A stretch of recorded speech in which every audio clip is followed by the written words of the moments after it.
Attends, moi il me faut mon son quand même. Donc, je- Attends. Over the years, something has really been bothering me, and it revolves around everyone's favorite objective, Dragon. Actually, it doesn't just revolve around it, it is basically just Dragon. Dragon is easily the biggest bait in League of Legends. It's Alors, bon, je vais expliquer le concept du dragon. 300 gold par joueur, toutes les 5 minutes. Chaque dragon, chaque âme, enfin non, pas chaque âme, chaque... Oui, si, non, non, c'est pas les âmes. Non, bon, bref, chaque drake que tu récupères te rapporte un bonus qui scale avec le temps. Ce scaling est de 300 gold toutes les 5 minutes. Par joueur, par perso. Donc c'est 1500 gold toutes les 5 minutes. Voilà. En version très très rapide. Donc le plus gros bait, j'aimerais bien que tu m'expliques à quel moment tu vas le voir. Et encore, là, je ne te parle pas de la gold value, des stats que ça va porter. Genre, là, tu es en train de me montrer le Montaigne. Le Montaigne, c'est 5. Ouais, quoique, non, ça a changé maintenant. C'est peut-être plus.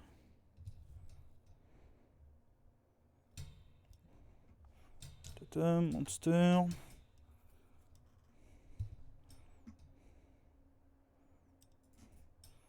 Montaigne.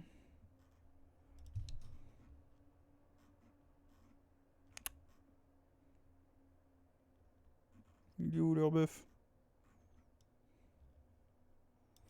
Vigor. Bon, bah alors à l'époque c'était 5, c'était... Bon, bah voilà, ça a quasiment doublé. 9% de double résistance. 9% de raise. Par perso. Bref, alors... Comment t'expliquer le truc? Putain, c'est 9. C'est même plus 5, c'est 9. Non, c'est complètement absurde. Bref, bon, voilà. Ça va être le cas pour tout le monde, je vais pas passer dessus.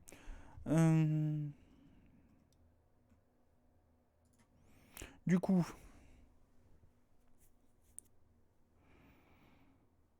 9% de double reste. Donc voilà, ça va t'apporter des stats qui vont varier en fonction des persos, des builds, des persos. Bref, bon. Globalement, ça vaut pas très loin des 300 gold de chaque. Pouf pouf, alors hop, je vais aller chercher H, comme ça on va se baser dessus. Le wiki, tu me pètes les...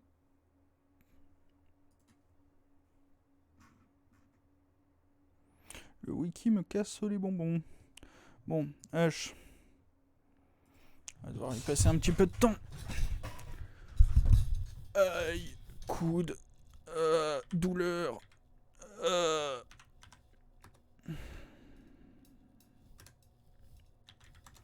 Donc 106 fois 0,9. Non, fois 0,0900.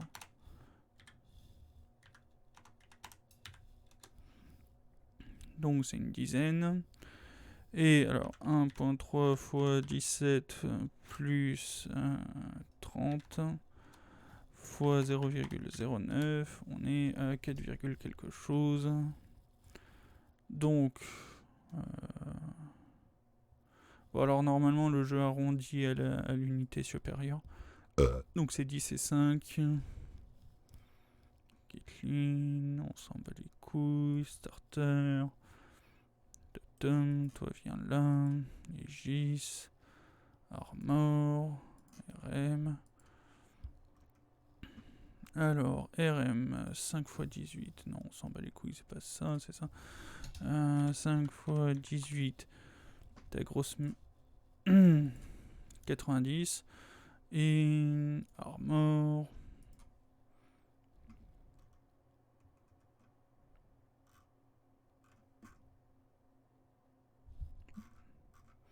Tu peux ne pas cacher 20. 200.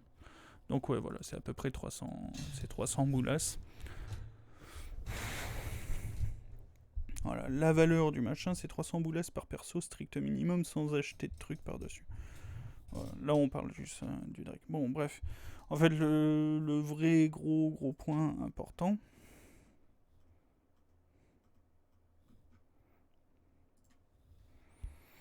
c'est que ça va bloquer des dégâts. Alors là, attends, je vais aller chercher un truc. En fait, c'était bien. J'étais bien sur ma corruption, là. Corruption, else. Voilà. 0,223. Attends, je vais te le zoomer, je vais te le rezoomer. Et hop, voilà. Gold value des points, des HP restaurés par une potion. 223. Alors, 0,223 gold. En gros, ta résistance, tout, hein, le dégât, en gros, la valeur d'un point de dégâts est une valeur de 0,223 gold. 233 gold. Et donc, du coup, tu as tes 10 d'armor et 5 de RM sur le machin. Bah, ça va bloquer des dégâts. Alors, ça va en bloquer beaucoup. Et ben voilà. Strict minimum 300 par perso. Et ça, c'est la valeur pour chacun des drakes. Le strict minimum, c'est 300 gold par perso toutes les 5 minutes. Voilà. C'est 300 gold économisés. Alors, la valeur des stats que ça te donne quand ça te donne des stats est au moins 300 gold. Potentiellement 500 gold par perso toutes les 5 minutes.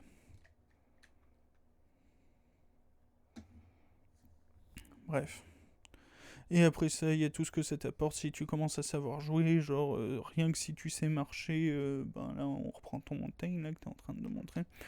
Rien que si tu sais marcher, ben tu vas dodge pas mal de dégâts et donc du coup les points, enfin la valeur de la pression de ton positionnement va augmenter. Parce que oui, absolument tout a une valeur dans le jeu. Bref. Et donc du coup voilà, enfin bref. En gros, le fait que tu sois présent, le fait que tu puisses te déplacer, enfin, le fait que tu te positionnes correctement et que tu aies plus de dégâts, enfin, plus de capacité à absorber de dégâts. Bref, t'as compris le concept normalement. Le fait que tu aies des résistances supplémentaires et donc, du coup, voilà, plus de capacité à absorber les dégâts, je reformule le truc. Ça va faire que ta présence est plus menaçante pour les adversaires. Et chaque Drake va faire que ta présence est beaucoup plus menaçante pour les adversaires. Bref, et donc du coup, fais attention à ce que tu vas dire. Voilà, si ce que tu dis va à l'encontre de ça, faut bien comprendre que 4 Drake, ça vaut facilement 2-3 items. Si t'as 4 Drake et on va même pas compter la soul, si t'as 4 Drake, ça vaut facilement 2-3 gros items. Des items à 3000 boules. Et ça, c'est sans compter les stats. Hein. C'est sans compter les stats de ton perso qui peuvent augmenter le truc. Genre, si tu prends l'extec, si t'as des dégâts soit en sort, soit en attaque speed, bon, ça commence à devenir très très violent.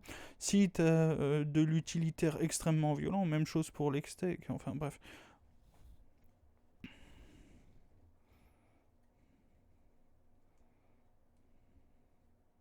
C'est-à-dire que chaque Drake va t'apporter des stats de base, et chacune de ces stats de base, si tu joues bien, va être rentabilisée de façon complètement absurde. Et c'est des avantages, je déconne même pas, ça devrait même pas être présent dans le jeu. Genre littéralement. C'est présent pour permettre une accélération au jeu, mais c'est tellement pas fair play que ce soit présent dans le jeu.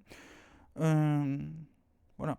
Donc maintenant, fais attention à ce que tu vas dire, parce que globalement, tu risques de démontrer que tu es une merde. Voilà. J'annonce le truc.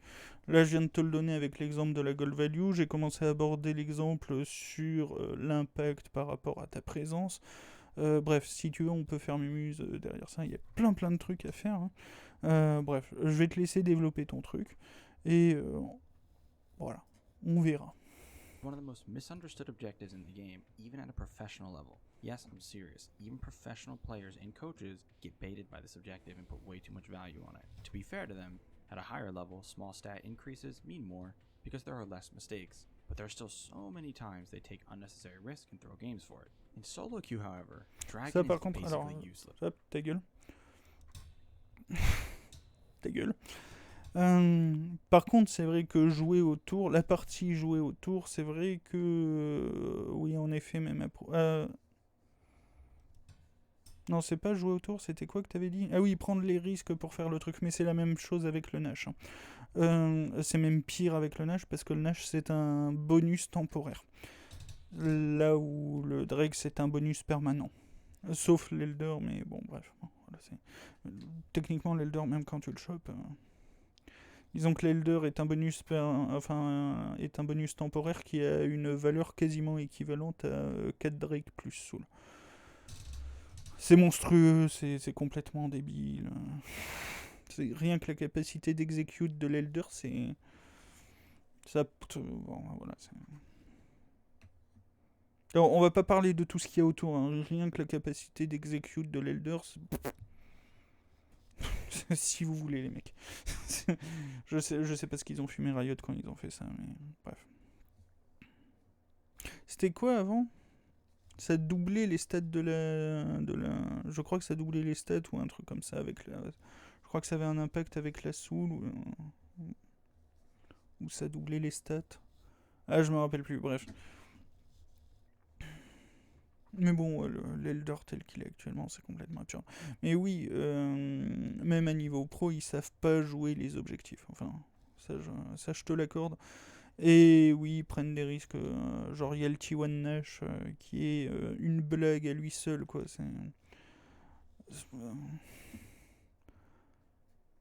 Bref. Mais ça, globalement, c'est plus de la mécompréhension totale du jeu.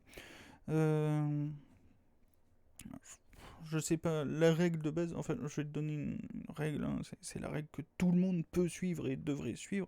Tu n'entames pas un objectif neutre tant que le jungle adverse est en vie.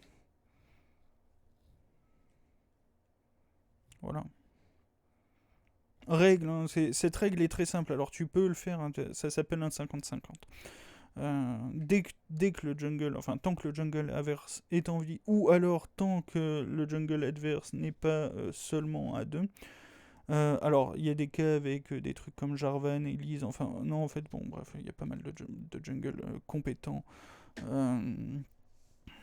qui peuvent intervenir quand même, même s'ils sont en solo, et bref. Mais globalement, il faut que soit le jungle soit menacé de crever instantanément si jamais il essaie de faire quoi que ce soit, donc du coup, ça demande d'être très très loin devant ou d'avoir clear la totalité de la team adverse. Soit simplement tu butes le jungle avant d'entamer quoi que ce soit, et comme ça, toi, t'as ton jungle qui peut simplement s'amuser à clear l'objectif en 1v1. Tu vois, c'est genre, il s'amuse à faire son solo Drake, son solo Nash, bref, il solo l'objectif, pendant que t'as le reste de sa team qui fait un 4v4. Voilà. Et à partir de ce moment-là, ça devient tout de suite beaucoup moins compliqué. La team adverse n'a aucun intérêt à essayer d'intervenir sur le jungle. Parce qu'en gros, hein, étant donné qu'il y a une égalité numérique et que le jungle a son smite, en gros, la team adverse n'a aucun intérêt à venir essayer de jouer le truc. Si c'est joué à peu près correctement. Et donc, du coup, si tu respectes juste cette règle de buter le jungle adverse avant d'essayer de faire un objectif neutre, et c'est valable pour le Nash, hein, parce que si tu essaies de dire quoi que ce soit pour Herald Nash en mode arrêtez de jouer le Drake parce que le Nash c'est mieux, voilà. Bon. Bref, je te concède ce truc, c'est vrai. Voilà. Après, on va voir comment tu vas développer le truc. I know this sounds crazy, but hear me out. My explanations will convince you. I hope. Ah oh, j'ai pas le son, moi de mon côté, j'ai éteint le truc comme un débile. Alors attends. Useless. I know Attends. necessary risk and throw games for it. In solo queue, however, Dragon is basically useless. C'est faux. C'est complètement faux.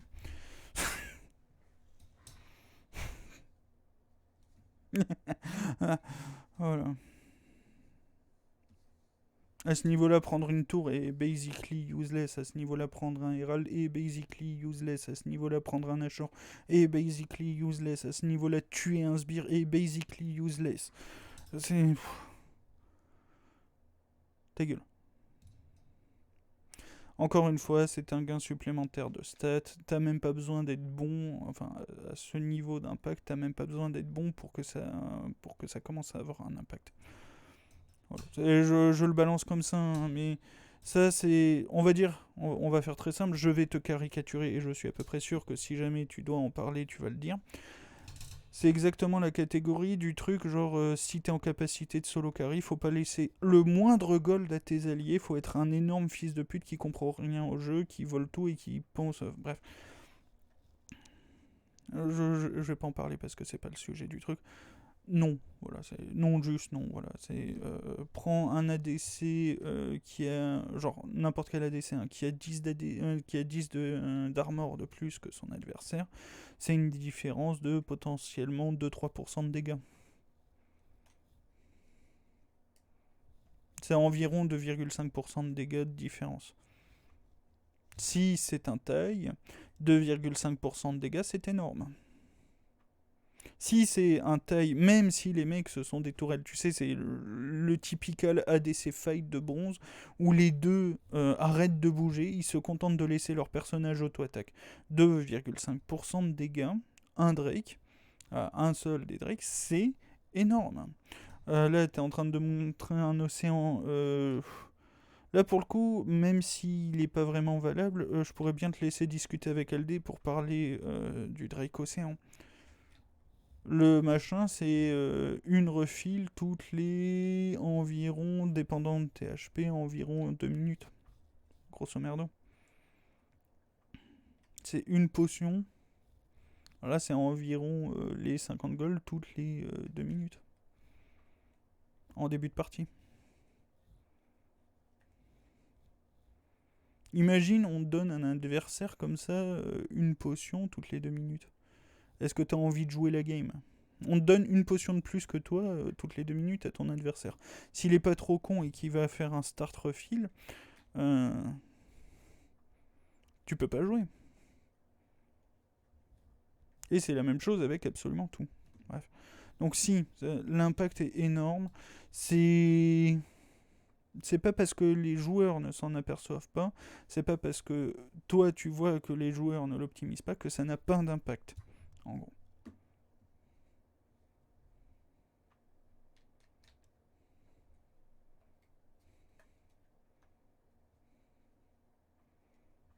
Je pourrais te donner un exemple avec l'éducation nationale.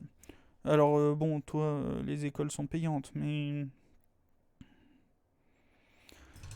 une éducation nationale en bonne santé, donc c'est-à-dire avec des profs qui sont bien payés, qui appliquent un programme qui est correct, qui permet aux enfants de vraiment apprendre des trucs, avec des enfants qui sont réellement suivis, pas en surnombre dans la classe. C'est pas parce qu'il y a des enfants turbulents qui foutent la merde en cours et qui ne... Enfin voilà, c'est pas parce qu'il y a des enfants qui foutent la merde en cours que avoir un bon système d'éducation nationale, c'est de la merde. C'est pas parce qu'il y a des gamins qui foutent le bordel et qui n'en profitent pas que réduire la qualité de vie des profs de moitié en 10 ans, c'est... Enfin, bref, c'est... Non. Voilà. L'argument que tu es en train de donner est tout simplement aussi con que ça. C'est pas parce qu'il y a des gamins turbulents, c'est pas parce que les gamins ne s'aperçoivent pas de ce qu'ils sont en train de vivre que ça n'a pas un impact. Et un impact qui plus est énorme. Alors oui, l'impact n'est pas aussi bien rentabilisé que si jamais ils en étaient conscients. Mais ça change rien. L'impact est présent. I know this sounds crazy, but hear me out. My explanations will convince you. I hope. In this video, I'm going to completely break down why Dragon is a bait and how you can use it to get guaranteed gold with basically zero risk involved, and also when and more importantly why you should ever go to Dragon. And you know what else is a guarantee with no risk involved? Improving fast at skillcap.com. We take the highest priority skills you need to learn to climb ranks fast, such as wave control, and then break it down into a step-by-step course of bite-sized 1 to 2 minute videos that are easy to understand. So while you wait for your next game to start, you can learn free. Alors je l'ai déjà expliqué, mais ça sert toujours à rien. 1 à 2 minutes, facile à comprendre, oui, mais tu comprends rien en 1 à 2 minutes. Tu n'abordes même pas le sujet. C'est même pas une introduction, l'introduction, l'introduction, l'introduction, l'introduction, l'introduction.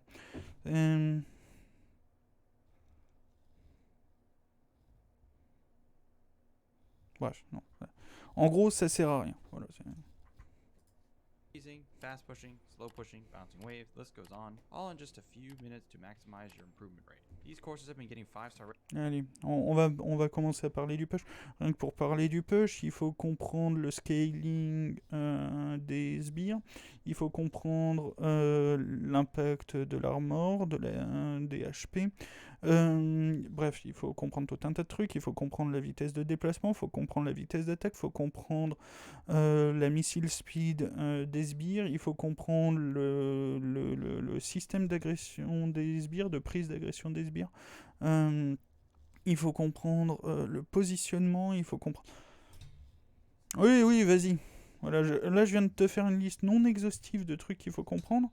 On est potentiellement déjà plus que le temps de ta vidéo pour parler d'un des concepts qui demande de comprendre la totalité de ça, genre réellement de comprendre la totalité de tout ça, au strict minimum, avant de commencer à ne serait-ce que parler du truc.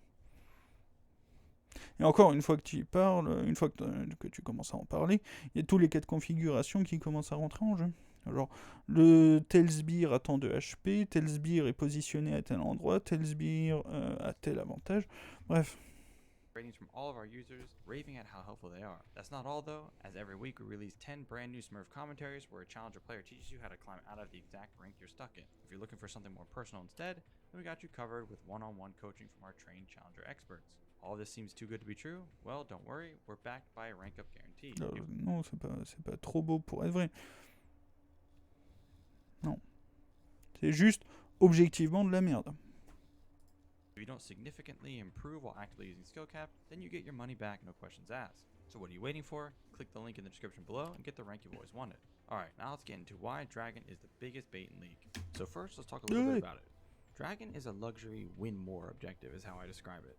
It's something that gives you some bonus stats that frankly are almost never worth contesting if there's a lot of risk to it, or almost any risk. The Dragon Soul can seem very powerful, but here's the key. It is not a win condition. Don't let anyone try to convince you otherwise, especially below challenger games. Alors oui, en effet, les objectifs neutres ne sont pas des win conditions. Mais bon, venant d'un mec qui a la tendance à recommander les bots magiques qui, par contre, les bots sont des win conditions, la win condition de base, genre, en fait, genre, je vais te le faire extrêmement simple, hein. Pour gagner la game, il faut courir jusqu'au nexus adverse. Voilà. Tu prends tout le monde les mêmes stats, genre tout le monde fait 100 de dégâts par auto-attaque. Les premiers à gagner, c'est les premiers à arriver au nexus adverse. Voilà. S'il y a un base run qui se passe, c'est le premier qui arrive sur place qui gagne. Et donc du coup, si t'as pas tes bots, tu peux pas gagner. Donc du coup... Enfin, c'est même pas tu peux pas gagner, c'est tu peux pas jouer. Pour jouer, il faut te déplacer dans le jeu. Bref. Donc venant de quelqu'un qui a une tendance beaucoup trop proéminente à conseiller de prendre la rune des bottes magiques. Oui, mais t'amuses pas à parler de Wincon, quoi. Not a win condition, the same reason why games are very, very rarely lost in draft because of team comps. There are 100 different and more important factors in the game that are deciding the outcome, like the quality of your gameplay, who would have thought. The only time team comp can decide something is in extreme scenarios like you're all AD versus Rammus, especially below challenger games. It's not a win condition, the same reason why games are very, very rarely lost in draft because of team comps. There are 100 different and more... Attends, il est en train de dire que une draft ne joue pas la game?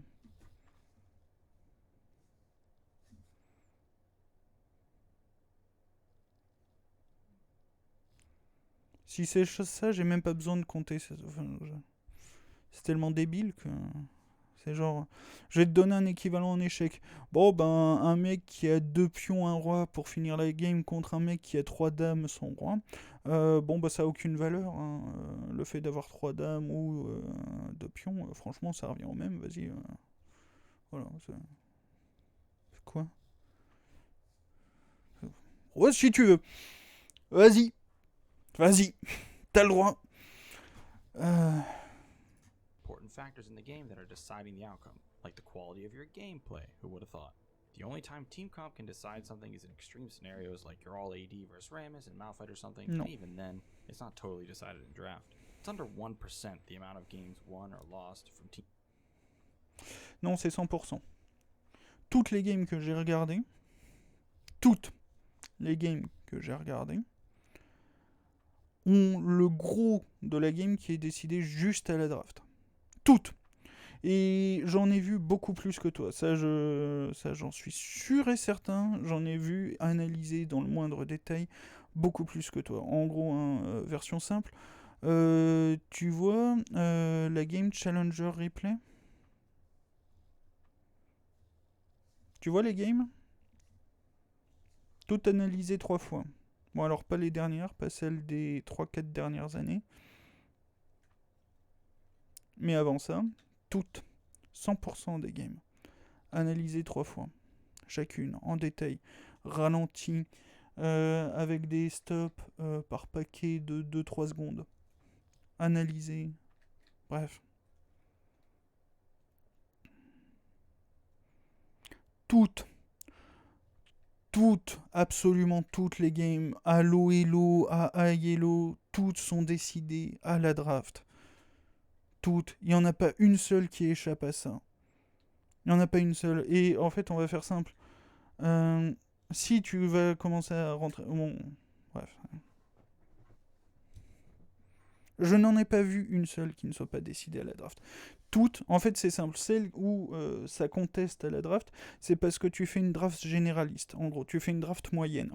Faut reprendre le truc. Alors, toi, viens ici. Où est-ce que je l'ai mis? Bon. Toi, voilà. Hop. Voilà. Oh, déplace-toi quand je te demande de te déplacer. En gros, le seul moment où ça correspond pas à tes expectations de la draft, c'est quand tu te concentres sur la moyenne. Sur la moyenne, tu te dis, bon ben le joueur sait faire ça, le joueur va faire ça, le joueur va faire ce build, le joueur... Bref. Ça, c'est les drafts moyennes, ça oui, d'accord, il va y avoir vaguement 2-3 problèmes. Et encore déjà rien que là avec les drafts moyennes, quand tu prends... Alors, oui, si, c'est vrai, il y a un cas où ça marche pas, c'est quand tu te concentres sur les drafts max. Voilà. Là, si tu te concentres sur les drafts max, en effet, il va y avoir des problèmes. Mais genre les drafts moyennes, ben globalement, c'est un truc dans les 60-70% de précision. Si tu te concentres sur juste la draft moyenne, c'est 60 à 70% de ce que tu vas prédire qui est vrai. Et si t'es pas trop con, en fait, si t'es juste pas trop stupide, en fait, quand tu regardes la draft, tu regardes l'ensemble des possibilités de chacun des persos. Hein, genre tu dis, bon, ce perso peut build ses items, globalement, il peut faire ses runes, globalement. Tu vas regarder la draft adverse, tu vas dire, bon, bah, chacun des persos peut faire ça, ça. Et globalement, dans l'idée, soit les persos vont partir dans ce genre de gameplay, dans ce cas, ça va se passer. Enfin bref, en gros, tu vas dire, d'une façon très simple, on va simuler chacune des couleurs qui est là. Bref, pour chacune de ces couleurs, tu vas adapter un gameplay différent, des runes, des builds, bref. Pour chacune de ces couleurs, tu vas adapter un gameplay différent et tu vas dire, bon bah si là le mec part en rouge dans cette game, il va en chier. Si un mec part en cyan dans cette game, il va s'en sortir très bien. Et donc du coup, voilà. Et si tu as des problèmes de précision dans ton truc, c'est toi que ça regarde. C'est toi que ça regarde. Mais à partir du moment où tu comprends à peu près l'intégralité de ce que va faire chacun des persos et de comment ça va s'imbriquer dans chacun des trucs, ben tu vas pouvoir prédire à peu près ce qui va se passer dans la game.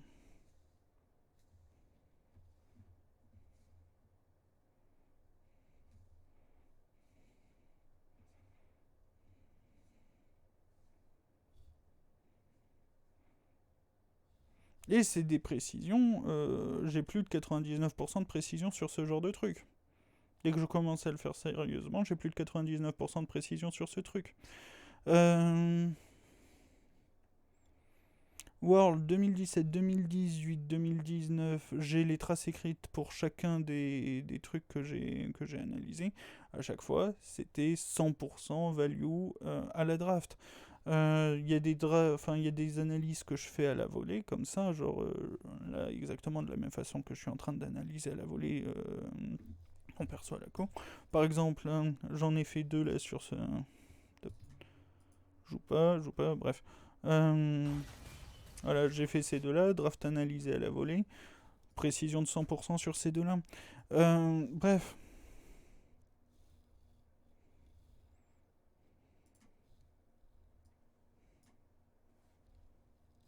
Non, si tu n'arrives pas à avoir une prédiction cohérente par rapport au truc, c'est juste que tu es incompétent.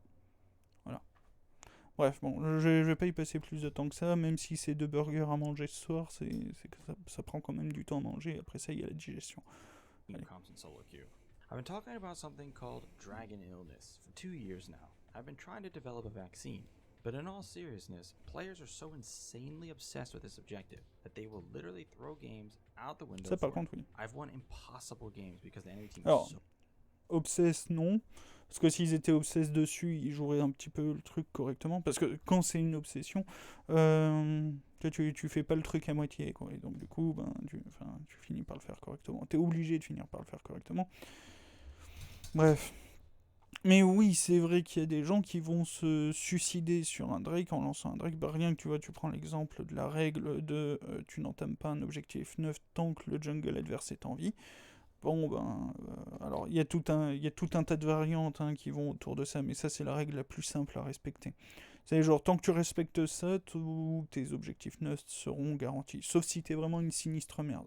Ou alors si c'est pas toi qui as le contrôle du jungle, et que dans ce cas c'est ton jungle qui est une sinistre merde, mais genre, voilà, c'est. À moins d'être dans des cas de configuration de débilité profonde, inimaginable, euh, tu butes le jungle adverse, tu as l'objectif neutre. Voilà. C'est cause, effet. Euh,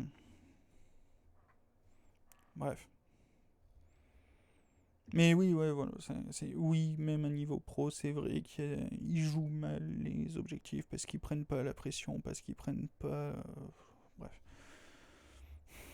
Tu vois, bref, oui, il y a plein de trucs qu'il faut faire. C'est-à-dire que dans la même catégorie que buter le jungle, il y a chunk les carries adverses. Dans la même catégorie, il y a forcer les CD importants de la front lane adverse. Les ultis, genre si t'as un horn en face, si t'as une poppy, tu veux forcer les ultis avant d'engager un truc. Bref, il y a plein de sous-règles à buter le jungle adverse qui sont équivalentes. Hein. Buter le jungle adverse, c'est exactement de la même façon que, genre, si tu butes une dame, tu gagnes 9 points. Si tu butes une tour et un cavalier, t'as buté l'équivalent d'une dame, quoi. Bref.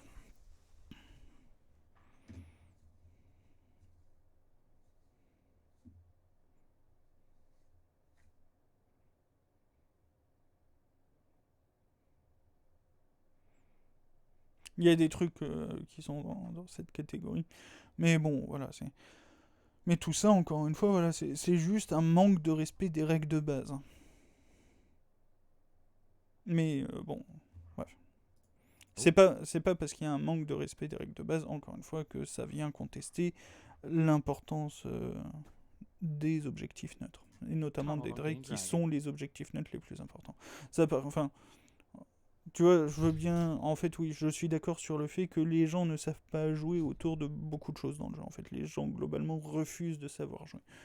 C'est-à-dire que, pour globalement vous inclus, dès qu'on essaie d'expliquer quelque chose d'à peu près cohérent, enfin en se basant sur le jeu, en se basant sur de la logique pure, bref, dès qu'on essaie de faire des trucs de façon à peu près cohérente, ben, globalement les gens ils sont là en mode ouais, non, de toute façon moi je suis là juste pour m'amuser, ferme ta gueule, et même les pros des fois ils sont là en mode oui, non, ferme ta gueule. Bref. Il y a des pros qui ont été relégués en Ligue nationale pour ce genre de trucs. Bref.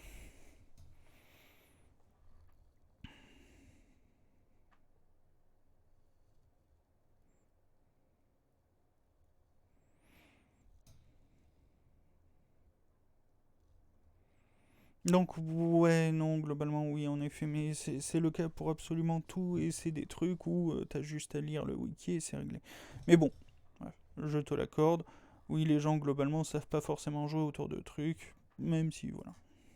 And I'll show you clear examples of this in Enfin, a minute. encore une fois, voilà. Tous les trucs que tu vas donner, si tu finis avec un truc genre aller faire le Nash, faut bien comprendre que le Drake étant un buff qui reste jusqu'à la fin de la game, tu as le Drake, tu as le buff, et derrière ça, tu vas gagner des gold, enfin, tu vas gagner de la gold value euh, pour chacun des trades que tu vas faire à partir du moment où tu auras le buff.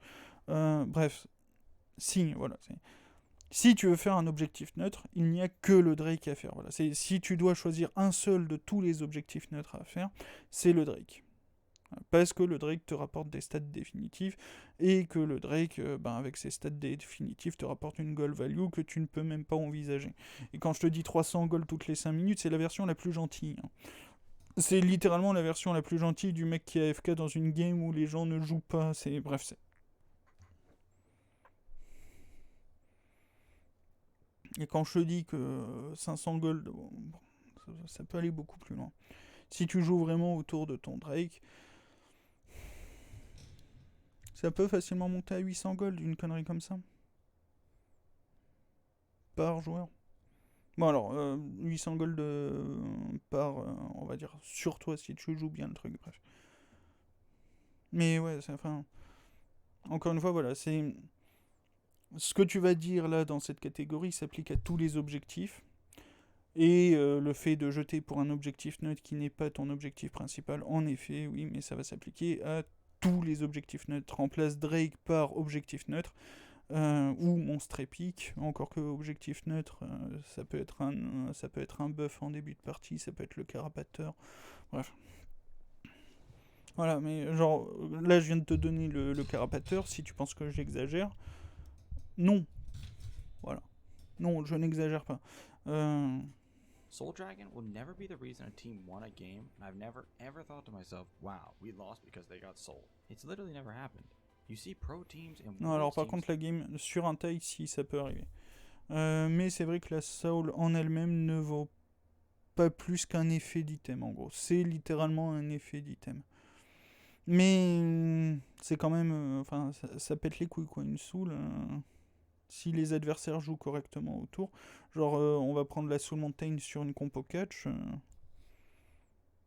Ah, tu pleures, hein, tu pleures des larmes de sang. Les mecs qui te butent un de tes alliés, ils récupèrent un shield, ils rebutent un de tes alliés, ils récupèrent un shield, et toi, si t'es pas parti sous ta base en train de pleurer des larmes de sang, ben, t'es le prochain. Bref, donc, en gros, c'est juste, toi, dans ton cas, c'est juste que t'es mauvais. Et donc, du coup, enfin, t'es mauvais, tes alliés sont mauvais, les gens avec lesquels tu joues sont mauvais, les gens avec lesquels tu parles sont mauvais. Et si, en fait, dès qu'il y a un taille, et enfin, si, en gros, voilà, dès que c'est un 50-50, ben si, la soul va avoir un impact monstrueux. Bref. Throw games for this objective when there are so many better plays to make. But now that I've told you this, and I'm sure most of you still don't believe me, let me show you some examples. We're going to start with something nice and simple. In this game, I'm on a Smurf in Platinum playing Ruin. I just respawned, and Dragon is coming up in 45 seconds. I'm very fed, easily the strongest member of my team. Camille is our top laner, because I was mid lane. Je vais le mettre comme ça parce que les gens le voient pas forcément directement. Ça s'appelle un biais de confirmation et cherry picking. Voilà. And she's strong, but not as fed as me. Our Shaco and bot lane are behind, though. The enemy team has a fed Kaisa and Xin Zhao and Ashe, while the other two, Darius and Katarina, are slightly behind. Both teams have one dragon right now. Context is important here, and you're about to see why. First, let's see what I do. I see the dragon is coming up in 45 seconds, so I go straight to top lane from base. I push the waves, then I work on taking their tier 2 tower. I take it, and you see that plus 600 gold above my head? Delicious. After that, I clear the next wave. Then the C'est même pas la valeur d'un demi-Drake. Non, en fait, c'est la valeur de 40% d'un Drake sur 5 minutes. Délicieux. enemy Darius Au pire des cas. goes up. Now let's pause. Fun fact, I was actually streaming this game, and when I went top here, our Camille started spam pinging me, raging at me for not coming, and proceeded to be really upset over it the entire game. She even tried to throw the game. Alors ça I par linked my contre... stream, and when she came to it, Bon, ça c'est un truc de solo queue, on va expliquer à la Camille. Si tu joues avec un fils de pute qui a pas les idées en place, qui a pas les bonnes idées dans sa tête, bah en fait faut juste accepter le concept et jouer autour. C'est pas grave. Encore une fois, c'est un truc que j'expliquais il y a pas trop longtemps.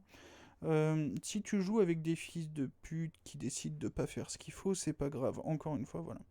Hop, on va ressortir ça, c'est vachement pratique.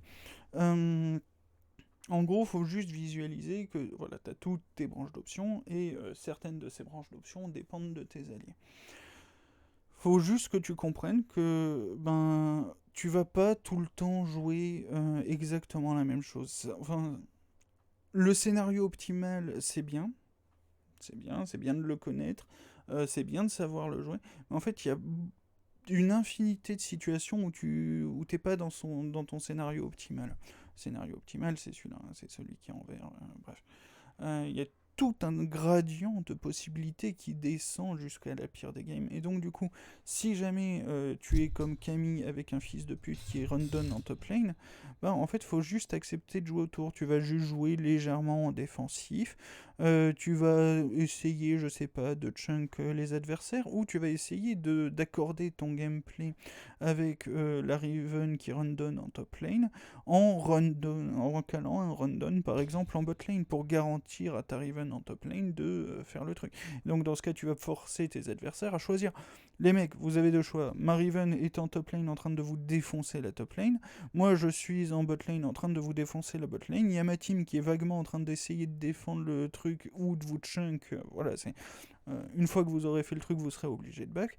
Vous avez le choix, soit vous jouez le Drake, soit vous perdez au moins 2 tours, potentiellement 3, potentiellement un inhib par-dessus, potentiellement 4 tours, enfin bref. Vous vous retrouvez avec un choix, et derrière ça, en plus, vous allez perdre absolument toute la jungle, enfin, c'est-à-dire que normalement, vous allez perdre 2 tours, toute la jungle, et ma team vous aura pété les couilles à vous prendre, enfin, à potentiellement vous empêcher de faire le truc. Donc, est-ce que vous acceptez de prendre le truc? Mais bon, ça, c'est jouer avec pas simplement les options que tu as à ta disposition. Si tu as un adversaire qui t'empêche, là, si on reprend ça, si tu as un adversaire qui te force à être là, autant choisir les meilleures options de ce qui sont là, en fait. Enfin, si tu as un adversaire plutôt, là, en l'occurrence, si tu as un allié qui te force à jouer quelque chose, bref.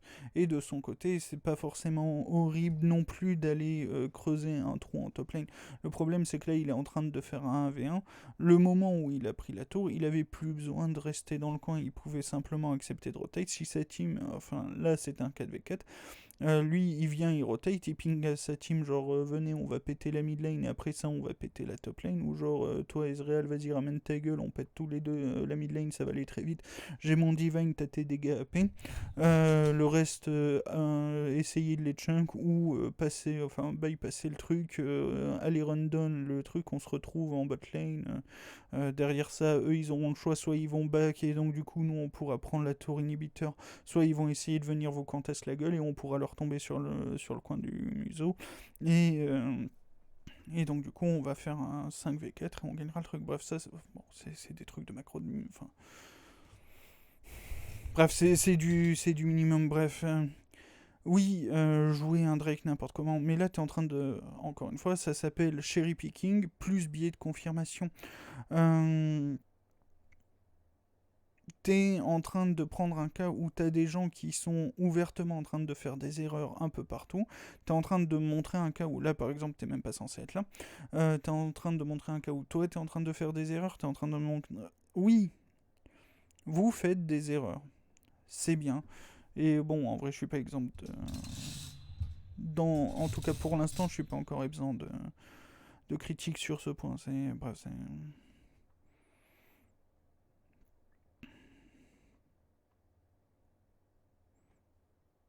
Mais c'est pas parce que dans une situation que tu choisis, ça se passe pas bien, que voilà. Bref, bon, vas-y, continue ton truc. Encore une fois, voilà, renseigne-toi sur le biais de confirmation, renseigne-toi sur le cherry picking, derrière ça. Ah oui, si tu veux, on peut faire mémuse avec la loi de Simpson, mais là tu... bref. I opened up the game and broke down everything I'm about to break down for you guys, and now we have one less person with dragon helmets. But let's break it down piece by piece. First, how much gold do you think I got from the moment I left base till now? Quoi? I got 1,300 gold. Yes, On s'en bat 1,300 les gold couilles de in ça. 1 minute. That's an insane amount. But here's the key. How much risk was Mec, on s'en bat les couilles. Je te rappelle que c'est un jeu d'équipe. T'as fait 1300 gold, si vous aviez eu le Drake, c'était 1500 gold de value, encore une fois. Encore, ça, c'est le minimum. C'est vraiment le strict minimum. C'est genre 1500 gold de value juste sur les stats apportées par le Drake, sans parler des 1500 gold toutes les 5 minutes au minimum. On s'en bat les couilles que t'as fait 1300 gold. Ça n'a aucun... Bon. Bref. Si tu veux, si t'as un niveau mécanique différent, genre si t'es en train de smurf en plate, normalement tu vas rundown le teamfight, tu génères 1500 gold en butant, en faisant ton pentakill, un potentiel pentakill, et derrière ça tu génères les golds de la 6, et derrière ça tu génères les 1500 gold du Drake, et derrière ça tu génères les 1500 gold par paquet de 5 minutes pour ce Drake. Ah, donc, si tu veux, parle de ça. Mais enfin, on s'en bat les couilles. Genre littéralement. T'as pas appliqué de pression. Enfin, alors on verra. Hein. Peut-être que t'as appliqué de la pression. T'as pas pillé la jungle. Peut-être que t'as pillé de la jungle. T'es pas allé rotate. Genre t'as continué après la prise de la T2 à jouer contre le Darius alors que tu pouvais instantanément créer un surnombre en calant ta rotate sur le Drake. Bref. involved here? Zero risk involved. In any game you play, fighting Si en fait le risque c'est que la team adverse décide de défendre la T2 et que tu te retrouves un peu explosé en 1v5 pendant que ta team est en train de win le Drake. Et dans ce cas, t'aurais pu sortir, genre dans ce cas, t'aurais pu prendre la même game et faire waouh, regardez, grâce à mon sacrifice, on aura pu prendre le Drake et donc du coup, c'est comme ça que vous gagnez en calant un split push. Bref. games, MOBAs, whatever it is, your gameplay should always be based around risk reward. At the highest levels, that's what everyone's decision making is based on. Now let's talk about the risk if I go to the dragon here. Look at our team comp. We have Camille, Riven, Shaco, Ezreal, Xerath. The two Fed members are Camille and Riven. What do Camille and Riven excel at? Side lane. They both can team fight, but it's nowhere near as strong as their side lane 1v1ing when ahead. They are basically unbeatable, and the enemy team can't catch them or escape them. Ezreal and Xerath are great team fighters, but they're behind, and they don't do much when behind. The enemy team has two reset champions, Darius and Katarina, and a Fed Kai'Sa. Un jour, je parlerai un petit peu plus en détail du rôle de pivot, ce qui est le cas de Camille, ce qui est le cas de Riven, de Renekton, enfin bref, de plein de persos du genre. ADC with Ashe support and Xin Zhao who's strong as well. We could win a team fight. It might even be a 60% chance or 70% chance, but it would not be free by any means. It would actually be a really tricky fight if they have summoners up on Kai'Sa. And if we make a mistake and someone dies, the fight snowballs incredibly hard with Katarina and Darius resets. And do I trust any player, even in high elo, to not make a mistake? Of course not. We would give multiple shutdowns for me and Camille, the enemy team would take Dragon, then also take Baron, then the game is basically over after that. They would be ahead everywhere and have Baron to siege us, and we don't have much wave clear to deal with Baron minions. If we win the team fight, we get the same thing. But the problem is, we're already winning. We don't need the Dragon at all. Dragon is not a win condition, whereas Baron can easily be one, and is much more important than Dragon. So by going top lane 45 seconds ahead of Dragon, I got a free 1,300 gold with literally zero. Bah non, t'as pas eu le Drake. A priori, t'as pas eu le Drake. Donc bon. Tu leur as donné 1500 gold. Voilà, donc en gros, voilà, sur le trade brut, tu leur as donné 200 gold. Risk. Sans Whereas compter the le fait other qu'ils ont option has potentiellement a donné ton les of kills. risk, enough risk that we could potentially lose the game if it goes wrong. And in solo queue, something always has a chance of going wrong in a 5v5. And just to be clear, 1,300 gold is literally almost as much gold as if I went to Dragon and got a pentakill. Alright, now let's go a little bit later on in this game, where I'm going to use Dragon Illness again to get guaranteed 0 risk reward. I'm coming out of base again, and Dragon's coming up in about 45 seconds. The enemy team now has 2 dragons, so this third one will put them at soul point. Ooh, spooky. People love using that word, soul point, like it even matters. But anyways, since I know Dragon is coming up and the enemy team will tunnel it like everyone else does, I go straight to Baron, and I brought a control ward with me. I put a control ward in the pit and sweep it, and what do you know? No vision at all. So I just start the Baron. My jungler isn't here, but I ping, and eventually my teammates finally came and helped me while my Camille continued to rage at me and was spam pinging to take the dragon coming up. It took my team almost an entire 30 seconds to come to this. I almost died. I do this in a lot of Smurf games in gold, plat, or diamond, and your teammates won't listen to you every single time, but most of the time they actually do. So if you can actually spot these free Baron calls, you can take them all day. Either way, when my teammates finally came, we killed the Baron, and look at that, 0 risk, we took her for free. I get free Barons almost every game in Low Elo like this. Let's go back to when I started it though, so you can see the enemy team. Look how they went from mid lane to dragon, spam pinging it, completely tunneling on it. My Camille went to it as well. Surely she takes it 1v5. The enemy team gets their 3rd dragon here. Let's see how much it mattered. With the Baron, we head to bot lane to siege, except our Ezreal doing top scuttle for whatever reason. A fight breaks out though. With 3 dragons, surely they must be way too strong to deal with. Or not. Now, I know I'm being slightly obnoxious, but you have to understand, this is almost 3 years of watching you guys high-elo pro players throw games over this stupid objective. There's always an opportunity cost to doing dragon. Most of the time, it's just a tempo loss, meaning the enemy team can push waves and you lose control over the map. This alone can lose game. Ouh là là. Bon, ben, encore une fois, biais de confirmation, cherry picking, donc je vais ressortir ce que j'ai dit à un moment. Oui, en effet, jouer un objectif neutre sans prendre les pressions, c'est un peu con. De la même façon que jouer un objectif neutre sans prendre le contrôle de la vision, c'est un peu con. De la même façon que prendre un objectif neutre sans chunk les adversaires, c'est un peu con. De la même façon que prendre un objectif neutre sans dégager le jungle avant, c'est un peu con. Mais... Bref, bon. En gros, voilà, c'est reprendre ce que j'ai dit tout à l'heure. Waouh! Je vais faire comme toi, allez. You can take free towers all the time. There's a lot of things, but it would take a while to go into, and it would be a little bit advanced. But the main thing is, there's always free things to take when the enemy team does dragon. You might be wondering though, well, when should we go to dragon then? There are 2 main reasons you should go to dragon. In both, it's never for the actual dragon.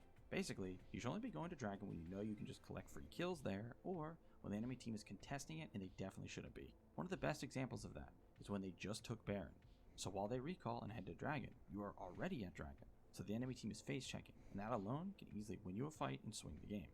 And this also means when you get Baron, do not go to dragon, use the Baron. If the enemy team goes to dragon, you are taking their entire base for it. If they don't, you can push all the waves, take inhibs, then take dragon on the way out while the enemy team deals with supers. Baron is used to empower your minions. There are no minions at dragon, so don't waste it there. Now let me show you some examples of my own viewers who have been almost cured of dragon illness using it against the enemy team since they are still sick. This clip is from Masters MMR, high-ish elo. I love this clip because the Zed's teammate Ziggs is spam pinging dragon like it's so important to get it. But Zed says if they go dragon, just push top. So he heads to mid lane and pushes the wave, while the enemy team will surely go to the dragon since they are sick like everybody else. And look, Zed's team is winning right now, and the enemy team's Pantheon is dead. But why take any risk? The enemy team has full control over the dragon. They would be face checking.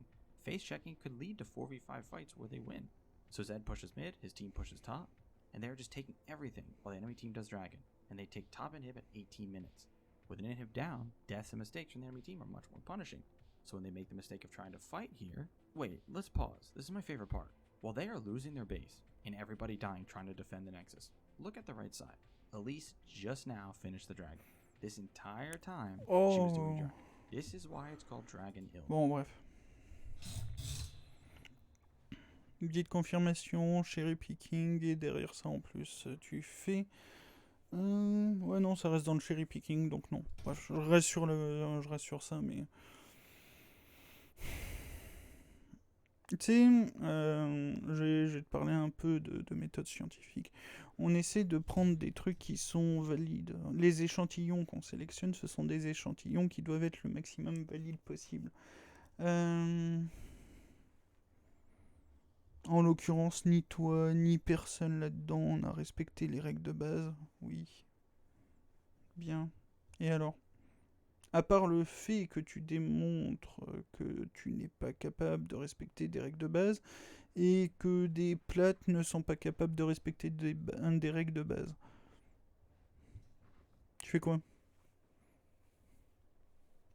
Bref, bon, du coup, retourner en début de vidéo.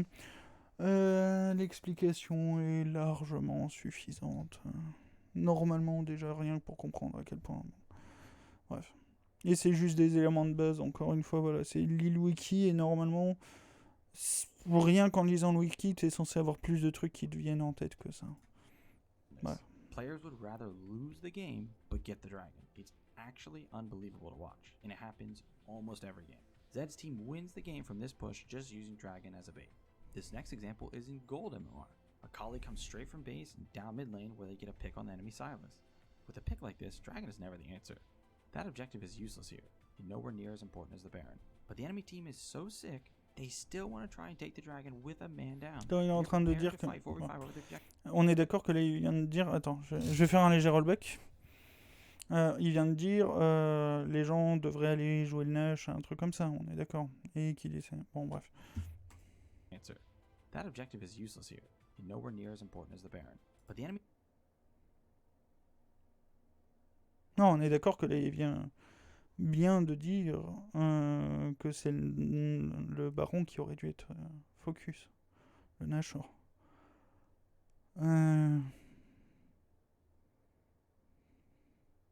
Bon, bah, reprendre le moment où j'explique que c'est le cas pour absolument tous les objectifs neutres.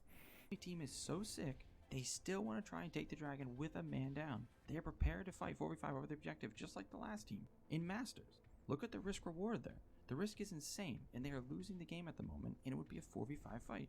Watch what Akali does though. She goes straight down mid and pushes the wave while the enemy team does dragon.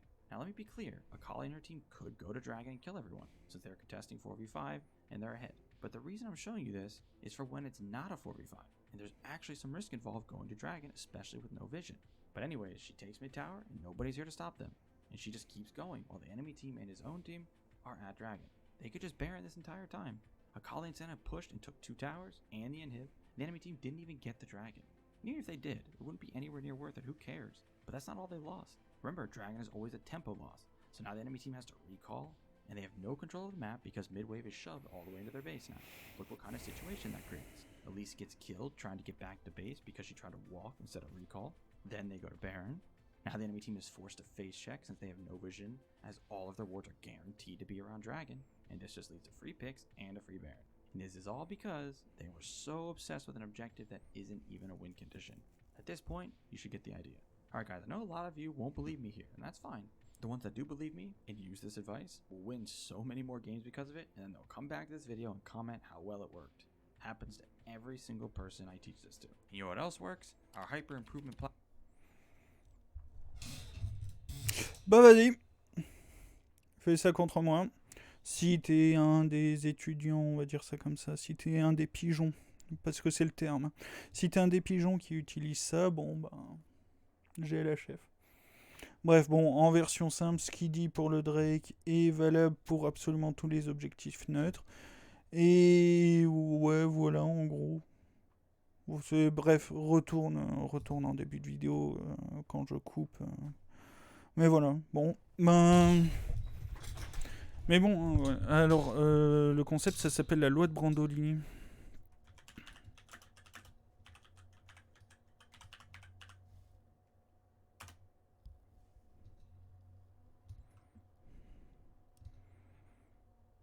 Allez.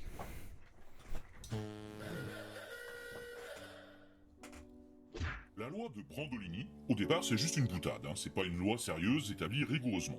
Mais c'est quelque chose qu'on vérifie assez régulièrement dans la pratique. C'est ce qu'on appelle le principe d'asymétrie du baratin. La quantité d'énergie nécessaire pour réfuter des fakes est très supérieure à celle qui a servi pour produire ces fakes. Observons comment procède un désinformateur.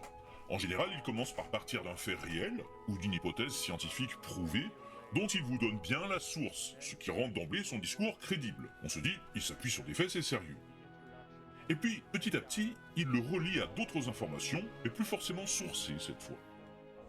Des hypothèses plus forcément prouvées, des citations qu'il détourne et auxquelles il fait dire ce qu'il veut, sans vous préciser de quel contexte elles sont tirées, sans vous en donner, là non plus, les vraies sources qui vous permettraient d'aller les vérifier. Il fait des affirmations gratuites, il tire des traits entre tout ça, et puis voilà, en quelques minutes, en ne tenant compte que de ce qu'il arrange, il vous dresse une théorie qui en vient très vite à vous expliquer comment le monde fonctionne en dessous, avec tous ces rouages, les gens qui tirent les ficelles derrière tout ça. Il vous explique qu'il est un lanceur d'alerte, qu'il vous éveille. Et vous vous rendez compte que du coup, les autres qui ne sont pas encore au courant sont endormis. Vous commencez à faire partie d'une communauté, celle des éveillés. Il vous donne une raison d'exister.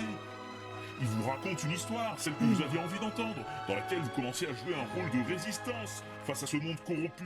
Il vous permet de comprendre ce qui vous avait toujours paru un peu confus. On savait qu'il y avait de la corruption, mais là, le monde s'éclaire enfin. Il y a au fond une seule raison à tout ça, et elle est simple, comme quand on était petit, et que le monde était simple à comprendre, qu'on nous racontait avec des contes de fées où il y avait des méchants et des gentils. Au pays de Candy, comme dans tous les pays, on s'amuse, on pleure, on rit, il y a des méchants et des gentils. Là c'est pareil d'ailleurs, il y a des méchants très méchants, ils veulent vous maintenir dans l'ignorance, alors que vous êtes dans les gentils, et lui aussi bien sûr, il est dans les très gentils puisqu'il vous donne les clés de tout. D'ailleurs, sur toutes ces clés qu'il donne, il vend aussi un bouquin, ou un documentaire, ou une formation, ou une association où vous pouvez cotiser, enfin que des trucs d'éveilleurs, garantis sans conflit d'intérêt avec des gros groupes qui, eux, n'en voudraient qu'à votre argent.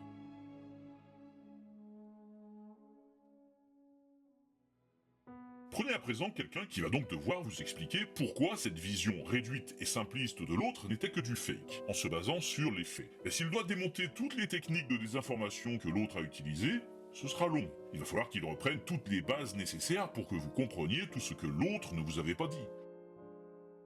Ce sera long et ingrat. Qui a envie d'écouter ce rabat-joie? Ces explications vont être plus longues que celles de l'autre, plus techniques, plus ennuyeuses, parce qu'il n'y aura pas toutes ces fables avec le mystère des méchants à découvrir à la fin. Et puis surtout, ce sera difficile à entendre. Une fois qu'on s'est engagé, qu'on a adhéré à un discours, personne n'a envie de se rendre compte qu'il s'était fait avoir. Donc la première réaction en général, c'est de rejeter en bloc et même de parler mal à celui qui vous l'explique, en se disant qu'il est juste payé par le camp du mal, ce qui explique tout et évite d'avoir à réfléchir. Et voilà comment le désinformateur prospère. Il joue beaucoup sur cette loi de Brandolini.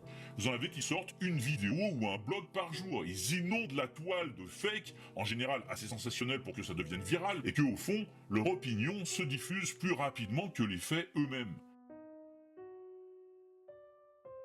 Mais ceux qui profitent de Brandolini sont faciles à identifier. Ils sortent beaucoup trop d'informations, souvent sur des sujets dont ils ne sont pas spécialistes à l'origine, et à un rythme beaucoup trop rapide pour qu'ils aient eu réellement le temps de les vérifier. La frénésie de publication trahit souvent le manque de fiabilité, un indice fort qu'il faut redoubler de vigilance. Mais tout le monde n'en a pas le réflexe, et leur rythme est impossible à suivre pour ceux qui pourraient réfuter tout ça dans les règles avec de la rigueur. En particulier quand ça parle de science, parce que tous les scientifiques n'ont pas forcément le temps pour faire de la pédagogie et de l'explication simple. Du coup, le simplisme l'emporte. Donc, quand on reçoit une info, avant de la relayer, c'est à chacun de regarder si les sources sont données, et d'aller y jeter un œil, voir si elles sont respectées, si elles sont fiables, ne pas gober tout cru. Et quand on croise quelqu'un qui relaye une connerie avérée, ou qui fait passer une opinion pour des faits, ramener ce quelqu'un aux faits, et rappeler les arguments des scientifiques quand il s'agit de science. Mais attention, c'est comme quand on va se lancer dans une grande ascension, il faut savoir économiser ses forces. Au lieu de chercher à tout prix à convaincre la personne qui a été trompée par un fake, l'amener plutôt à s'interroger elle-même sur pourquoi elle a voulu croire en ce fake. Et amener donc cette personne à vérifier, au lieu de croire sur parole, son désinformateur. Et ça lui sera bien plus utile que de faire de longues joutes orales avec elle sur tel ou tel argument. Et quand, à la fin de l'ascension, on atteint le sommet, souvent on se rend compte qu'on est un peu comme dans le mythe de Sisyphe, qui était condamné à pousser sa pierre jusqu'au sommet avant qu'elle ne reroule de l'autre côté, et comme ça sans fin. Mais comme disait Camus, il faut imaginer Sisyphe heureux. Au moment où il redescend pour recommencer, il sait que, même si ça ne semble pas grand-chose, ça a été utile. Et petit à petit, la pierre s'érode, et la colline aussi. Et si on se met tous à faire comme Sisyphe, on change les choses. Alors, face au découragement, à chacun de choisir, soit on devient décisif, soit on reste passif. Et il ne faudra pas venir se plaindre ensuite. Et pour sortir des moments difficiles, avoir des amis c'est très utile.